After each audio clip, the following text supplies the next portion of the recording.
am I just a medley of other people's personalities? Like, who am I when I'm not just trying to please everyone else? We have to leave our inner world in order to be hyper attuned to what's happening in our environment and externally. What am I feeling right now? What am I actually feeling? What do I actually want to say? We're reconnecting with our inner world once again.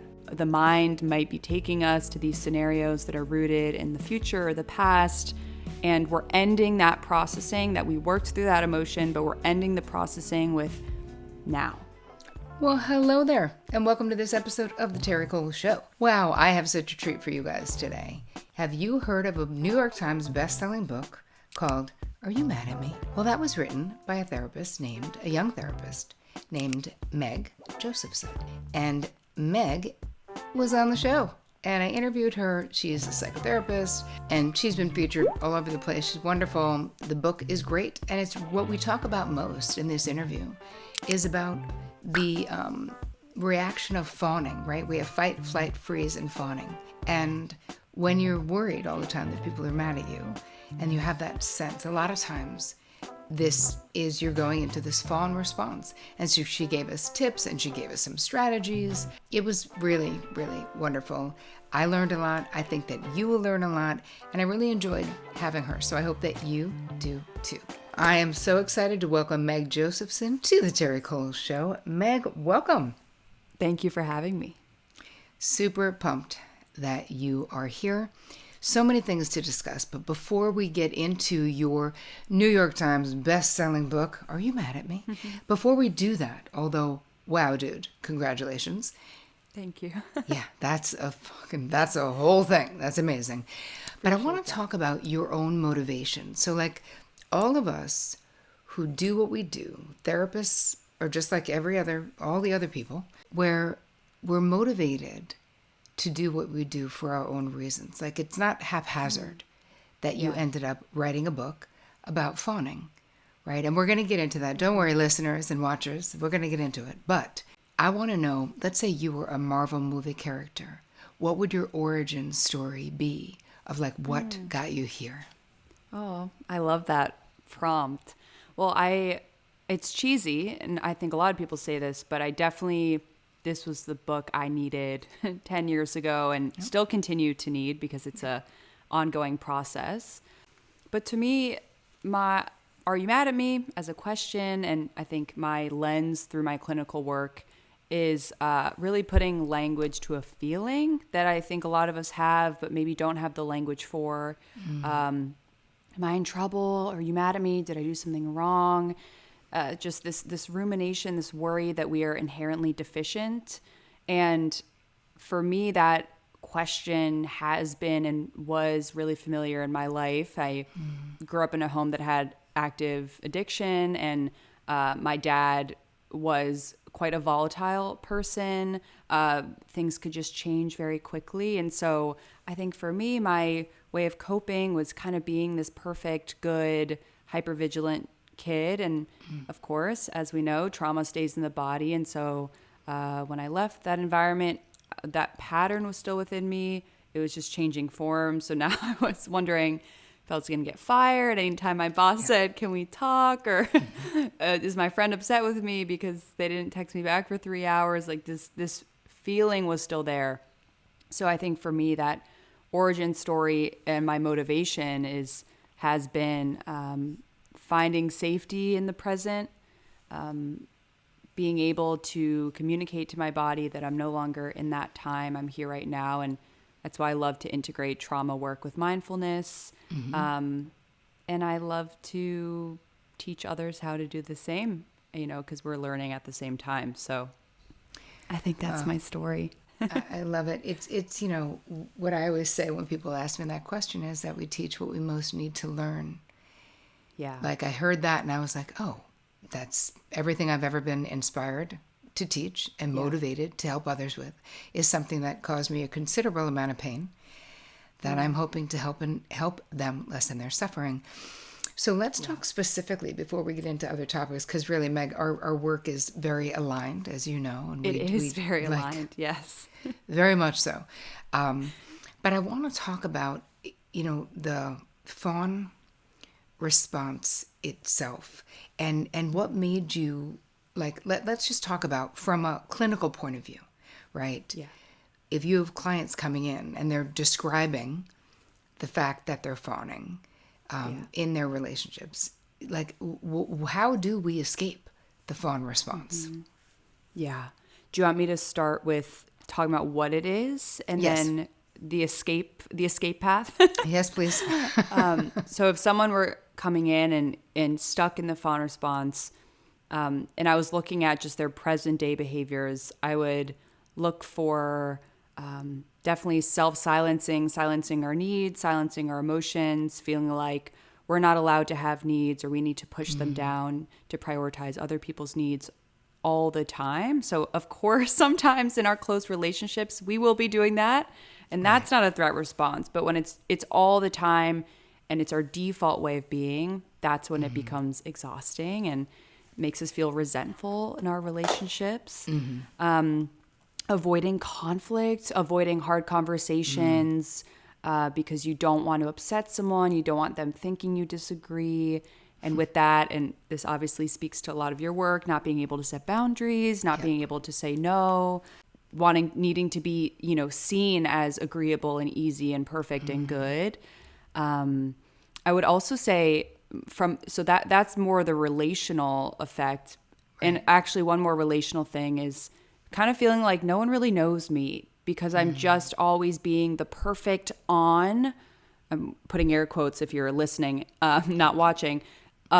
You're always on, so people aren't really getting to know the real you, the messier, the messy emotions. They're only getting the curated version, and it can be quite lonely in our relationships. Yeah. And then looking at it more internally, going off of that point, I don't know who I am. I don't know what my interests are. I don't know what I feel, what I think, what I need, because I'm just constantly being a chameleon and mirroring what other people are feeling and needing. And I have a quote in my book of my own experience of feeling like, am I just a medley of other people's personalities? Like, who am I when I'm not just trying to please everyone else? And with that, of course, overthinking social interactions. Did I say the right thing? Was this okay? Am I doing something wrong? And one last thing I'll say, because I know I'm getting quite listy here, is this feeling of being bad, or am I in trouble all the time? Like, am I secretly, I hear this all the time clinically, and I relate to this feeling. Am I secretly bad? And I've just manipulated everyone in my life into loving me? And well, if you're worried about that question, you're probably not. And then it's, well, what if I'm so bad that that's manipulative and I'm manipulating you right now? Right. Just that's the general essence of what I would look for in adult behaviors. Now, for me, when someone is fawning, like if it's their default behavior, and I have a friend who's like this, who it's not necessary. Do you know what I mean? She's in a very safe relationship with me. I've known her for 30 years. But I can see that this is a default for her, and I don't like it. Right? It's not necessary. And when I say fawning, in this particular case, it's someone who, I think she means it, but she's saying all the nice things. A lot of ego food will be in the interaction in a way that I feel like I'm being managed. So what do you think about that? Oh, well, you're speaking to such an important point, which is, ironically, when we're trying to people please, we're not actually pleasing a lot of people because I think we can pick up on it, especially in our close, safe relationships. It's like, come on, like, just cut the bullshit. Like, tell me what you're actually feeling and thinking. Yeah. And so with the fawn response, I can kind of clinically define it. If anyone is unfamiliar, we have 4 threat responses that we know of: fight or flight, which I think a lot of us are familiar with, freeze, and the 4th one is fawn. So when we're detecting some sort of threat, whether it's real or perceived or remembered even, we appease the threat. So we try to be liked by it, impress it, satisfy it, so that we can go back to feeling safe. And so it's the only threat response that we're kind of rewarded for. It's like, oh, you're such a good girl. You're so easy. And it creates this cycle of validation in that way.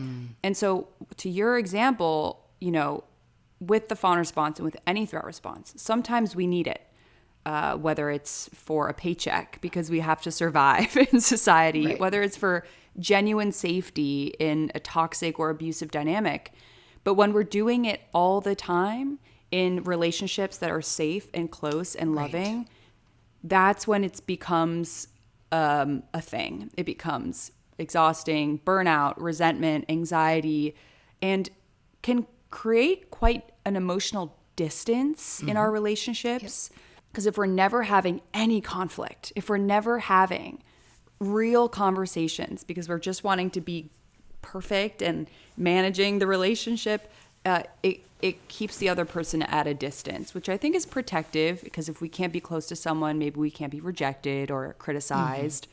But it takes a toll, I think, is what you're sharply speaking to. Yes, and the thing is, it's like wanting to be approved of, sort of, where, like you said, there's a benefit to it, but it is disconnecting within the actual dynamic of the relationship. Right. And it's funny, this is a close friend, and she doesn't do it all the time, or she wouldn't be a close friend, right? Because it would be too much to manage. So let's talk about maybe awarenesses, or how do you walk, because I know you have a course on this, and I know obviously people, go get the book. Lots of people have gotten the book. It's sold everywhere that fine books are sold. And I know in the book, Meg, you walk us through this, but give us a little prelude of, if someone's like, holy crap, I'm a total fawner, and I really don't want to be. What do I do? Well, first of all, that awareness is, I think awareness is the foundation of healing. It's why I'm so passionate about integrating Buddhist-based practices and psychology into trauma work. Having awareness is you're already doing the healing, because you're bringing it from the unconscious, meaning it's this automatic response. We're not thinking about doing it. You're bringing it from the unconscious into the conscious mind just by pausing, just by recognizing, oh, this is what this is. This is me doing it. Wow, what a huge thing to celebrate, because think of all the years, decades maybe, that you were doing this without knowing what it was, or knowing that it was self-protection, because that's what it is. It's self-protection. I would say that first step is that pause, because we move away from having a reaction to having a response. And so we're inserting a pause in between the trigger and in between the trigger and our reaction, so that we can have that response. I think for many of us who resonate with this pattern, maybe then go into shame. What's wrong with me? Why am I like this? Why shouldn't I be perfect at healing?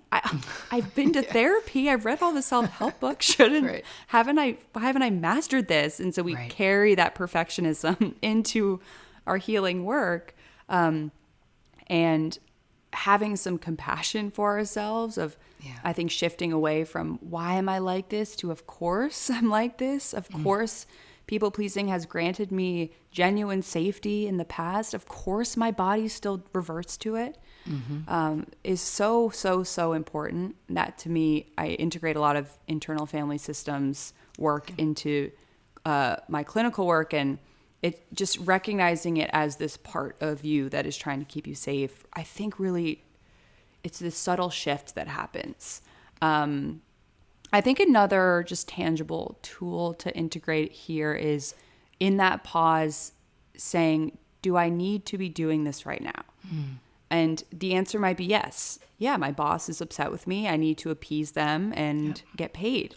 Okay, great. If it's with your best friend, maybe not. And what would it look like to say, hey, I'm feeling this, or, I'm actually really tired. I'm not up for going tonight. What would it feel like to choose a different path? But it starts with the pause. And I could say a lot more, but I don't want to vomit information. So I'll pause. I will pause there. I love it.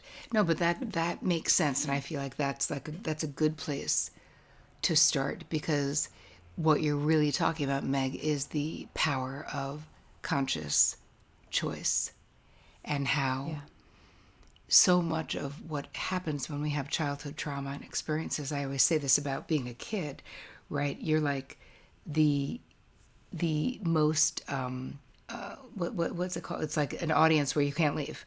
What's it called? It's like a Captive. yes, where you're actually can't leave. Like you're not like hitching a ride to go get your own room somewhere when That's you're right. 7. Like there's the you're the ultimate captive audience, and Yeah. there's something about realizing now, like now is not then. Like in what you're saying, we bring the awareness to like the now. What am I doing now in this relationship with my best friend, let's say? That's And you go, exactly. oh, Yeah. I am fawning. And then it's like pause, as you suggest, and think about, do I need to be doing this? Is there a more, because my whole thing about relationships and why any of these automatic protective mechanisms, these defense mechanisms that we all use, that they are getting in the way of the deep connections that we seek and desire as human beings, like Yeah. what we want. So it's almost like in that moment of pause where you go, okay, I think I'm fawning and don't think I need to be doing that. But what would be more real? Because sometimes it's just, I say to my therapy clients, sometimes we just have to out ourselves and go, oh, that's so interesting. I'm observing. Because Deepak Chopra had said to me many years ago, I had studied with him a long time ago for a long time, my husband and I both, and he was like, talks about, be the highest form of evolution that we can hope for is really becoming the observer of ourselves without judgment, and very Buddhist, it's very Buddhist as well. It's very like self-reflective, right? Can we look and go, with like radical curiosity, like, that's interesting. What am I doing? And if we can out ourselves by saying, I find myself, right now, I think I'm feeling a little threatened. If I was with my best friend, I could say, oh, I just got this like feeling like, but I don't want to do this old crap that I have been doing. So I'm just telling you, I feel weird right now. Yeah. Even if you don't say more, right? If you're in a safe relationship, you can do that. You also have this technique that you originated. I think you originated it, called the acronym is NICER. Nicer. Yeah. NICER. That was funny. I was going to bring that in too. Oh, can you tell us what it is, though? I feel like it's fitting. Well, as a prelude to it, you're speaking to something so important, which is that the fawn response, in order for us to fawn successfully, we have to disconnect from ourselves. We have to abandon ourselves. We have to leave our inner world in order to be hyper attuned to what's happening in our environment and externally. And so just by looking in and saying, what am I feeling right now? What am I actually feeling? What do I actually want to say? We're reconnecting with our inner world once again. And so I have an acronym called NICER. And it's sort of just steps to take to work through an anxious thought, a hard emotion, and at the end, coming back into the present. And that's really important. And another preface before I explain it, which is you were speaking to something earlier of when our body thinks we're stuck in trauma, when we are stuck in trauma, we're living in the past, our body's living in the past. The power of our awareness to come into the present moment, we're communicating to our bodies, I'm not 12, I'm not 18, I'm not 4, I'm here right now. It's November 12th, 2025, and I'm here right now.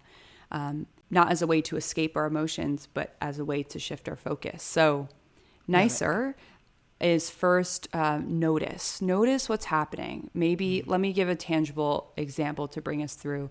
Let's say that your friend invited you to an event and you said no, and you're really proud of yourself for saying no, but then you feel this huge guilt wash over you. I just want you to first notice that guilt is there. Okay, something shifted here. There is some change. That's it. Acknowledge that. Notice it. You're then going to invite that experience to stay. Okay, I think for many of us, I shouldn't feel this. What's wrong with me? This is uncomfortable. It's okay. We're going to actually let it in and welcome it in. This is allowed to be here. I'm safe. It's safe to feel this. And then C, having curiosity. What triggered this? Okay, I said no. I felt really good about that. And then I started feeling guilty. What does this feel like in my body? Are there sensations that go along with this experience? Just like you said, being the observer of the emotion without needing to understand it or create a analysis. No, Right. just notice it or be curious. The fourth one is maybe a little uncomfortable for, I think this is maybe the most uncomfortable step, is embracing it. And that's just a twinge of compassion. Okay, this is safe. Maybe it's like wrapping it in a blanket where this emotion's allowed to be here. This experience is allowed to be here. There's nothing wrong with this experience. And what that is really saying is we're releasing the layer of shame for that emotion or that thought. And then the last step, R, is returning your focus to what's real and true right now. So the mind might be taking us to these scenarios that are rooted in the future or the past, and we're ending that processing that we worked through that emotion, but we're ending the processing with now, whether it's your feet on the ground, this feeling of your breath in your body, any sounds in the room that you're noticing.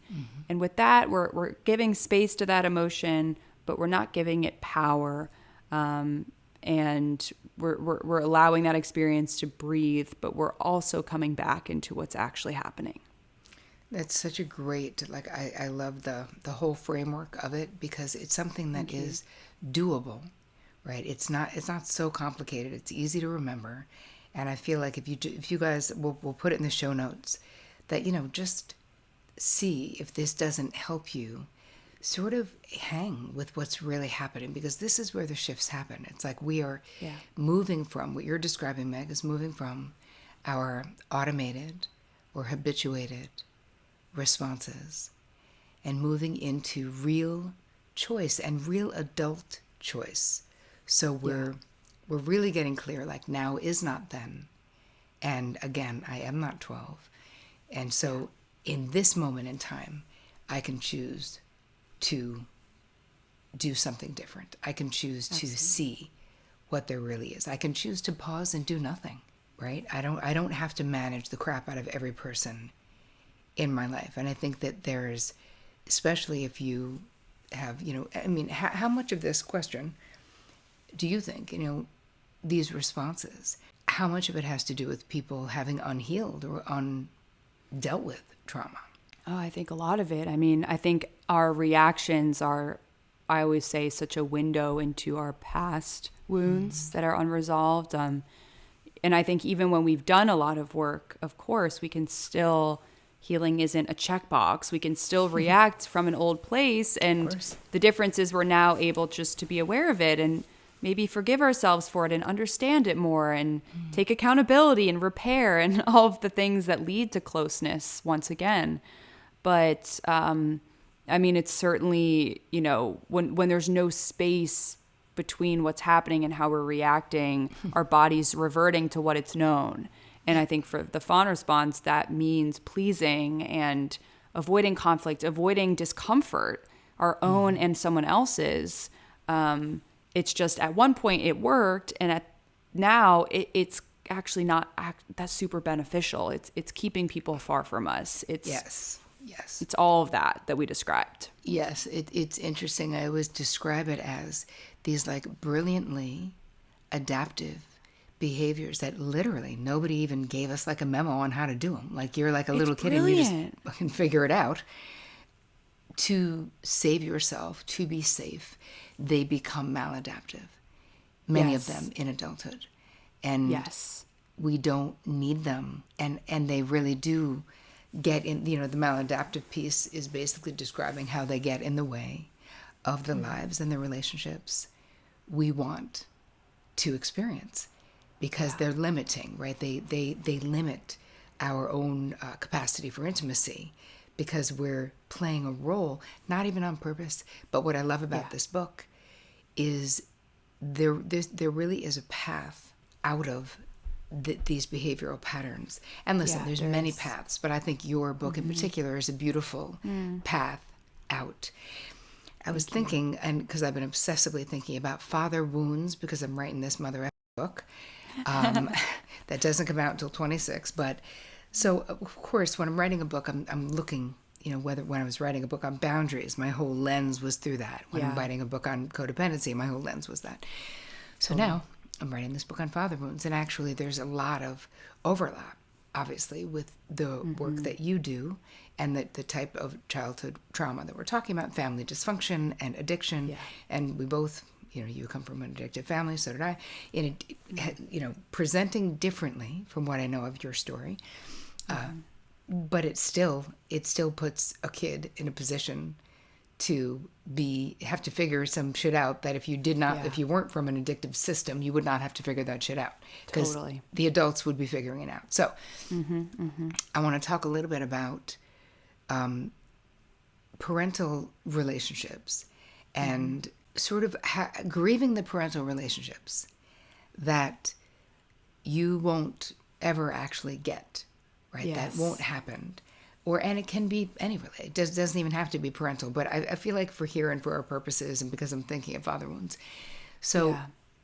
let's talk a little bit about how because I know you've been also talking about getting into this lately. So let's talk a little bit about how you walk clients through. Yeah. How do you deal with these to grieve the relationships with the parents? Oh, it's such an important element of healing. I have an entire chapter on grief and also anger early on in the book, because I wanted it to mirror the work I do with clients. And in the way, we can't just jump to solutions without giving space to the grief that hasn't been acknowledged, or we haven't felt like we're allowed to feel that. Yeah. Maybe we think, oh, it wasn't that bad, or I turned out fine, so I shouldn't be upset. Or it was loving too, and of course. And so I think allowing the space for nuance, allowing space that I talk about this personally in grieving my parental relationships, and also just generally of there can be loving moments and there can also be painful ones, and the loving ones don't negate the pain, and the pain doesn't negate the love. And all we're doing is acknowledging the ways in which the pain has impacted us so that we can move forward. But I think there's this subcategory of grief that isn't discussed as much, which is grieving someone who's still here, maybe they've passed, and you're grieving what wasn't as well. But I think for many of us, we're grieving a relationship that just we want, but we can't have with this person. It's this. I describe it as this feeling of like, I want to go home in your own house. Like there's this emptiness, there's this loneliness. It's a longing for wanting a parent to call, but knowing they won't listen. It's this, if you get it, you know what I mean? It's such a specific feeling. And I think we learn to shove that down because we think I need to be positive, I need to be easy, and this grief would upset someone. And acknowledging that grief is such an important element. And with that comes acknowledging anger. And for many reasons, this could be an entire episode in of itself, we learn to shove anger down because we didn't witness it in healthy ways via our caregivers. And when we felt anger, go to your room. You shouldn't be that. You're being dramatic. You're being sensitive, whatever messaging we were told. But grief and anger, I think, are cousins in the sense of, okay, there are needs that aren't being met. And you are allowed to have needs, and you're allowed to acknowledge that it sucked that those needs weren't met. So it's huge. It's such a foundational piece, and it's hard. It's really hard work. And grief comes in waves. I still get hit with it every now and then, and it takes over, and then it washes through me when I allow it to be there. But it's such an important emotion to become familiar with. Something that you just said, and that was really beautiful, so thank you. This longing for home, even if that home was never that feeling that you're seeking, right? So what's beautiful about this conversation and about the work that we both do and about your book is that we can create our own home within ourselves, this incredible sense of belonging to myself first. I mean, I've been with my husband almost 30 years, and it's great relationship and has been, and I feel very blessed. But, you know, it's like Vic doesn't own me, you know? Yeah. Like, I belong with him, but I do not belong to him. But I belong to myself. Mm-hmm. And, you know, maybe that's the inspiration, you know, Meg, is all of this healing work, all of this childhood healing work that you're championing in this book and in the work that you do is a way for us to create the actual home if we didn't have the home that we wished we did. Absolutely. That's so beautifully said. Thank you for capturing that. It is that. It's no one can take that from you. Right. And what's also true is it's not putting this pressure on noticing the ways in which perfectionism can creep into this too, of like, that might come and go. That feeling of feeling in your home, in your body, in yourself, might fluctuate, but you can always come back via your breath, your body, humming, singing, dancing, like whatever your medium, nature, whatever your medium is, you can always come back. And no one can take that away from you, because as long as we're alive, we have awareness and we have a beating heart. Yeah. And we can always return to ourselves. And that is so empowering to me. I love it. All right, I have my last question for you, which does not have to do with childhood wounds, but it does have to do with boundaries. Personally, what has been your most challenging boundary struggle, and how have you overcome it, if you have? You know, what comes to mind for me is actually boundaries with myself and the relationship I have with myself. We're in relationship to other people, and we're also in relationship to the self. And in the same way, what I'm noticing in myself is I will let things slide very easily in the name of, what am I saying? Hold on, let me collect. If I were trying to, let's say I'm scrolling on my phone and a friend of mine was like, oh, wait, hold on. Let me do a different need. I'm sorry. 1 second. No worries. I'm staying with this thought. I just want to give a different example. Sure. What I'm trying to work on with boundary work is fulfilling my needs in the way that I would be aware of those needs in a relationship. So it's like if I'm working too late or I'm scrolling on my phone and the need that's there is, Meg, you need sleep and you need some rest, or you need some non-screen time. I would give that to myself in a relationship. Like if I was on FaceTime with someone and I was starting to get a migraine, and I would say, you know, I'm so sorry, I have to cut our conversation short. I need to go to bed. My head is starting to hurt. I would express that because I've worked hard to express those needs. And what I noticed that with myself, I tend to let that slide a little bit. That need gets kind of shoved down to keep pushing or to keep doing. And so I'm working on creating softer boundaries, but in the sense of more compassionate boundaries with myself, so that I can meet my own needs too, in the way that I do in my relationships. So that's something that I've been thinking about.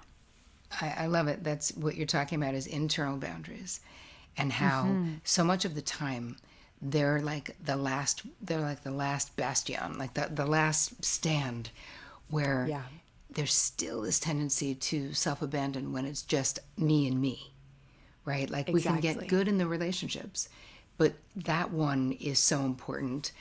So I understand that, and I feel like sincerely, we will be doing this work most likely for the rest of our lives, and that's okay. But your awareness of it, of course, is the thing that's going to give you the power to change it. Well, this was so lovely, Meg. Tell me, tell everyone where they can find you, where they can follow you, where they can get your book. Oh yeah, thank you so much for having me. You're such an incredible communicator, and I was saying this to you before we recorded. You have such a grounding, calming presence, and I know listeners probably feel that from you as well. So thank you for having me. Of course. And you can just find me, Meg Josephson, on Instagram and TikTok as well. My book is Are You Mad at Me? I have a pre-recorded workshop if you're wanting to actually practice these things together with guided mindfulness practices and such. I have a Substack as well. I think those are all my check boxes. Excellent. Yeah. We'll put everything in the show notes. Thank you for doing what you do. I super appreciate you. Likewise. Thank you.